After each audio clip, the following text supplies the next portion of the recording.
Hello friends, Radhe Radhe, हरे Krishna. Friends, बैसाख मास का आज हम महत्व जानेंगे। अध्याय 1 से आज मैं शुरुआत करूंगी।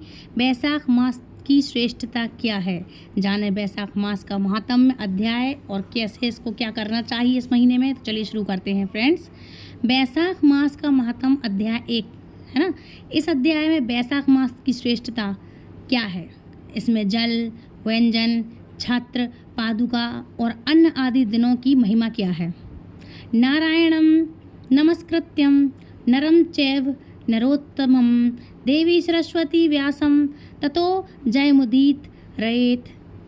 जय श्री हरि, राधे कृष्ण। जय श्रीमन नारायण। भगवान नारायण, नरश्रेष्ठ, नर देवी सरस्वती तथा महर्षि देवव्यास को नमस्कार करके भगवान की विजय कथा से परिपूर्ण इतिहास, पुराण आदि का पाठ करना चाहिए। किसके लिए? हम जैसे साधारण मनुष्य के लिए। सूत जी कहते हैं, राजा अम्बरीश ने मरमेष्ठी ब्रह्मा के पुत्र देवर्षि नारद से पुण्यमय बैसाख मास का महात्म्य इस प्रकार पूछा कि हे ब्राह्मण, मैंने आपसे सभी महीनों का महात्म्य सुना है। उस समय आपने यह कहा था कि जब सब महीनों में बैसाख मास श्रेष्ठ है, इसलिए यह बताने की कृपा करें कि बैसाख मास क्यों भगवान विष्णु को प्रिय होता है और उस समय कौन कौन से धर्म भगवान विष्णु के लिए प्रतिकारक हैं। नारद जी ने कहा, बैसाख मास को ब्रह्मा जी ने सब मासों में उत्तम सिद्ध किया है। वह माता की भांति सब जीवों को सदा अभीष्ट वस्तु प्रदान करने वाला है। धर्म, यज्ञ, क्रिया और तपस्या का सार है। संपूर्ण देवताओं द्वारा पूजित है।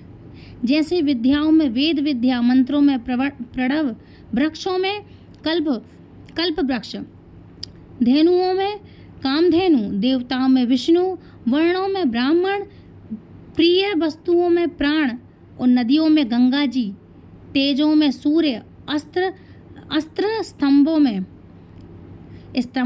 जो अस्त्र रहते हैं, अस्त्र स्तंभों में चक्र, धातुओं में स्वर्ण, वैष्णवों में शिव तथा रत्नों में कौतुंभ मणि।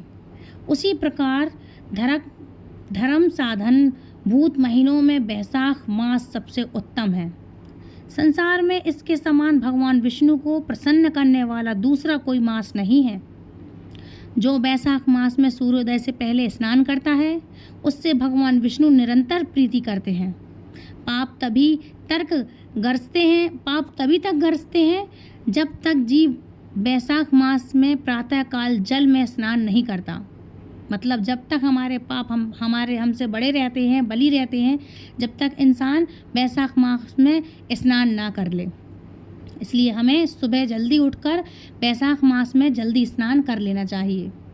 राजन, बैसाख के महीने में सब तीर्थ आदि देवता तीर्थ के अतिरिक्त बाहर के जल में भी सदैव स्थित रहते हैं। भगवान विष्णु की आज्ञा से मनुष्यों का कल्याण करने के लिए वे सूर्योदय से लेकर 6 दंड के भीतर तक वहाँ मौजूद रहते हैं।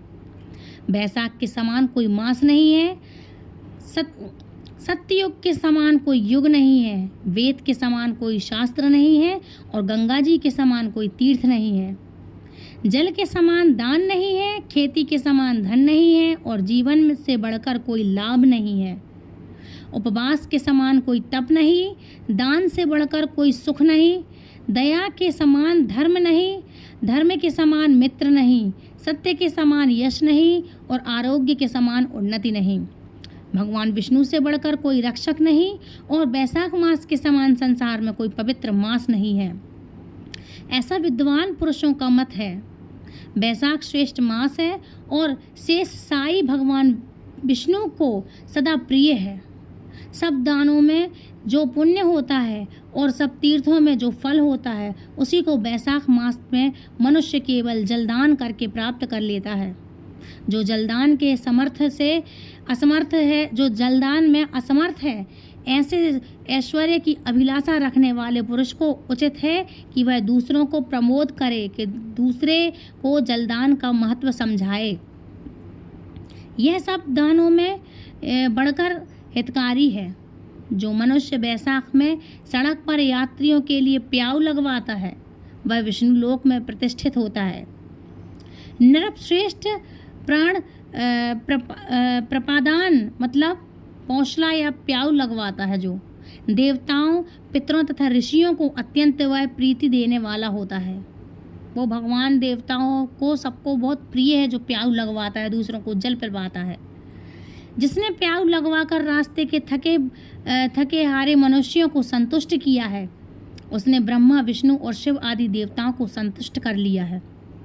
राजन, बैसाख मास में जल की इच्छा रखने वाले को जल, छाया चाहने वाले को छाता और पंखे की इच्छा रखने वाले को पंखा देना चाहिए। जो प्यास से पीड़ित महात्मा पुरुष के लिए शीतल जल प्रदान करता है, वह उतने ही मात्र से 10,000 राजसु यज्ञों का फल प्राप्त कर लेता है। धूप और परिश्रम से पीड़ित ब्राह्मण को जो पंखा डुलाता हवा करता है, वह उतने ही मात्र से निष्पाप होकर भगवान का पार्षद हो जाता है। जो मार्ग से थके हुए श्रेष्ठ द्विज को वस्त्र से भी हवा करता है, वह उतने में ही मुक्त हो भगवान विष्णु का सायुज्य प्राप्त कर लेता है। जो शुद्ध चित्त से ताड़ का पंखा देता है, वह सब पापों का नाश करके ब्रह्मलोक को जाता है।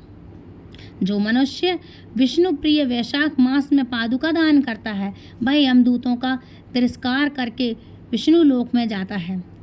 जो मार्ग में अनाथों के ठहरने के लिए विश्रामशाला बनवाता है, उसके पुण्य फल का वर्णन नहीं किया जा सकता। मध्यांत में आए हुए ब्राह्मण अतिथि को यदि कोई भोजन दे तो उसके फल का अंत नहीं है। राजन, अन्नदान मनुष्यों को तत्काल तृप्त करने वाला है, इसलिए संसार में अन्न के समान कोई दान नहीं है। जो मनुष्य मार्ग के थके हुए ब्राह्मण के लिए आश्रय देता है, उसके पुण्य फल का वर्णन नहीं किया जा सकता। भूपाल जो अन्नदान है, वह माता पिता आदि का भी विस्मरण करा देता है, इसलिए तीनों लोकों के निवासी अन्नदान की ही प्रशंसा करते हैं। माता और पिता केवल जन्म के हेतु पर जो अन्न देकर पालन करता है, मनीषी पुरुष इस लोक में उसी को पिता कहते हैं। जय जय श्री हरि विष्णु की। जैसे भगवान विष्णु को ये महात्म्य प्रिय है, वैसे ही आप भी कुछ फल और पुण्य कीजिए जो आप भी भगवान के प्रिय हो जाएं। तो फ्रेंड्स, ये थी आज की वीडियो। आई होप आपको पसंद आई होगी। यदि पसंद आई तो प्लीज़ लाइक शेयर कमेंट करें।